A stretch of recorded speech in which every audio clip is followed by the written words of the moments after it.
Mike Riley, I'm just wondering if you can begin by giving us any more detail on what has been learned about the attack. Sure. I mean, basically, you had a disclosure yesterday that the breach of the Office of Personnel Management was much larger than it had initially reported last year, and includes the private and personal data of 4 million current and former government employees.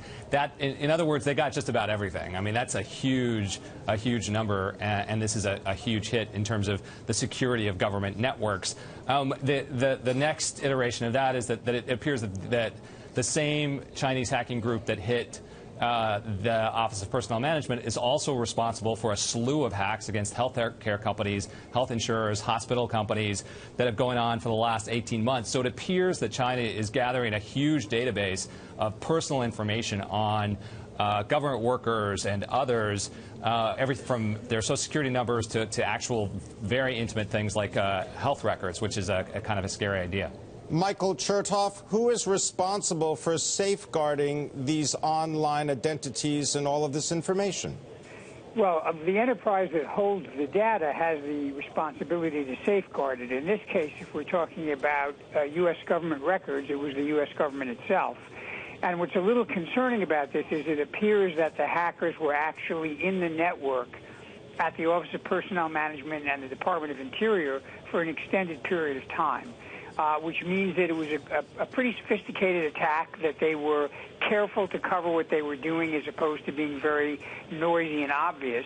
And it suggests that we're dealing with a pretty sophisticated group of actors who have been targeting a number of enterprises with massive databases.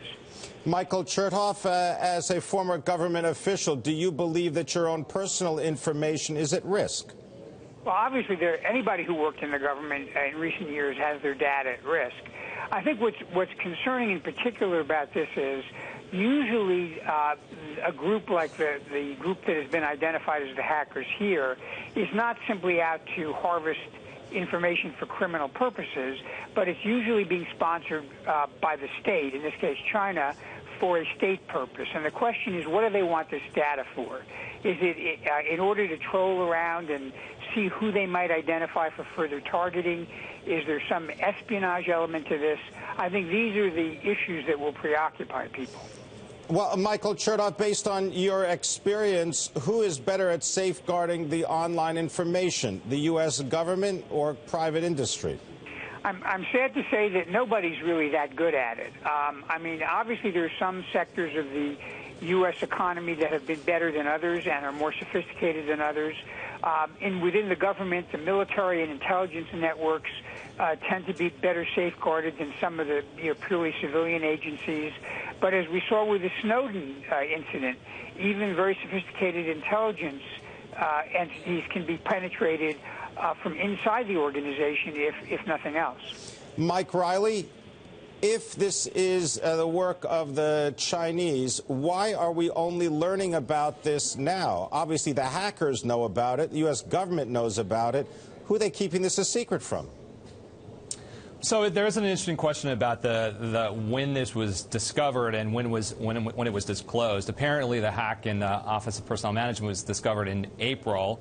Under state laws, they have an obligation to disclose when personal data is taken. It may have taken them a few weeks to discover exactly what data was taken, that it in fact did include this whole group of 4 million people, and then they have about 30 days to disclose that hack, which may have triggered what happened yesterday. Michael Chertoff, to you, do you believe that any of your personal information that is online is secure?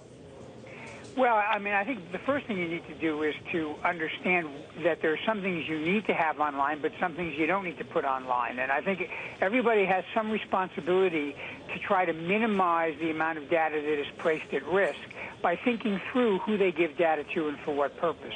In this case, the data for personnel records is obviously something you have to give the government. It's disturbing that after the number of incidents we've had over the past few years, this was still able to occur. But I have to be honest, there's almost nothing that's impregnable. It's a question of trying to minimize the vulnerability and to architect your system in a way so as to mitigate the damage. Michael Chertoff, is this going to get worse with the proliferation of mobile devices?